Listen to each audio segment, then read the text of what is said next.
सूचित जाति यानी कि एससी और एसटी वालों के लिए एक छोटी सी गुड न्यूज़ ये है। तो अब मैं आप लोगों के सामने लिस्ट रखने जा रहा हूँ और आप लोग ध्यान से देख लीजिए।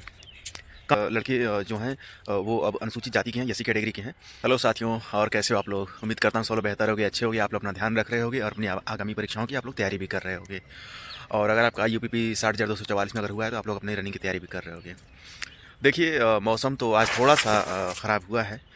ये आप लोग देख लीजिए कि ओस मतलब गिरा हुआ है अभी। ठंड थोड़ा लग रहा है, लेकिन इसके साथ ही अच्छी बात ये है कि अभी धूप भी निकला हुआ है। तो थोड़ा सा जो ठंड है वो मतलब कंट्रोल में है, कोई बहुत ज़्यादा दिक्कत नहीं हो रही। लेकिन हाँ, ओवरऑल अगर देखा जाए तो ठंड थोड़ी सी लग रही है। आज थोड़ा सा आज एक छोटा सा त्यौहार भी है, तो मैं सुबह सुबह ही नहा लिया हूँ। हालांकि नहाता मैं रोज़ हूँ, लेकिन आज थोड़ा सा जल्दी नहा लिया, 5 बजे आज नहा लिया हूँ, 5:15 बजे। चलिए ठीक है, मेरे पास 16 तारीख की लिस्ट आ गई है और मैं आप लोगों को बता दे रहा हूँ कि किस सेंटर पे कितने लड़के फेल हुए हैं। इसमें ज़्यादातर लड़के जो हैं वो अब अनुसूचित जाति के हैं, एससी कैटेगरी के हैं।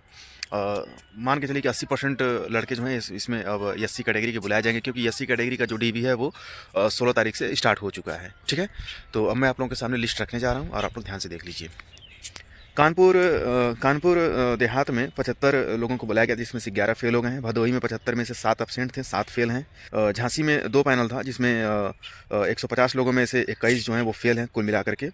और औरैया में 75 हैं, जिसमें 6 एब्सेंट हैं, 8 फेल हैं। सुल्तानपुर में 3 एब्सेंट हैं, 5 फेल हैं। सिद्धार्थनगर में आपके जो हैं वो 75 में से 4 एब्सेंट हैं, 9 फेल हैं। रायबरेली में 75 में से 5 एब्सेंट हैं, 1 फेल है। फिरोजाबाद में 75 में से 5 एब्सेंट हैं और 5 फेल हैं। फैज़ाबाद में 150 में से आपके 20 एब्सेंट हैं और 10 फेल हैं फैज़ाबाद में। रामपुर में 75 में से 2 एब्सेंट हैं और 8 अनफिट हो गए हैं। प्रतापगढ़ में 75 में से 4 एब्सेंट हैं, 8 फेल हैं। बस्ती में 75 में से 4 एब्सेंट हैं, 9 फेल हैं। लखीमपुर खीरी में 75 में से 8 एब्सेंट हैं, 7 फेल हैं। एटा में 75 में से 4 एब्सेंट हैं, 5 फेल हैं। और कन्नौज में 75 में से 3 एब्सेंट हैं और 8 फेल हैं। सीतापुर में 75 में से 2 एब्सेंट हैं, 7 फेल हैं।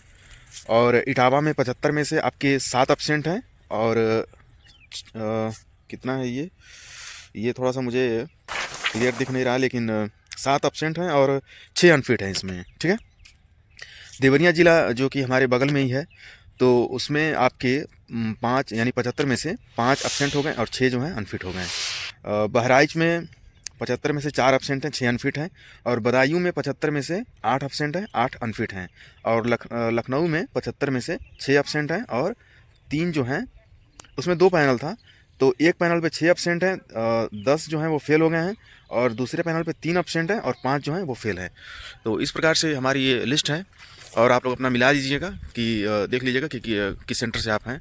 और अगर आपका हो गया है तो बहुत अच्छी बात है। और देखिए, इस वीडियो में मैं एक दूसरी बात करना चाहूँगा, और वो ये है कि अनुसूचित जाति यानी कि एससी और एसटी वालों के लिए एक छोटी सी गुड न्यूज़ ये है कि इनका जो सर्टिफिकेट है वो कितना भी पुराना है वो चल जा रहा है। एक लड़का है जो बता रहा था कि मेरा 2016 का है सर्टिफिकेट और वो एक्सेप्ट कर लिया गया है।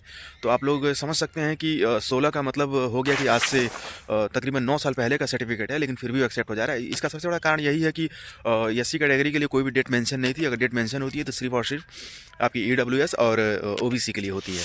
तो ये बहुत अच्छी बात है। और बहुत लड़के हेडक ले रहे थे कि पता नहीं उनका होगा कि नहीं होगा, जिनका 2-2 साल 3-3 साल पुराना था। तो ऐसा कुछ नहीं है, 6-7 साल 8 साल पुराना भी है तो चल जा रहा है। तो ज़्यादा घबराने की जरूरत नहीं है। आप लोग अपना बढ़िया से जाकर डीवी दीजिए, अपना कागज पत्र तैयार कर लीजिए। और चलिए ठीक है, मिलता है फिर अगली वीडियो में।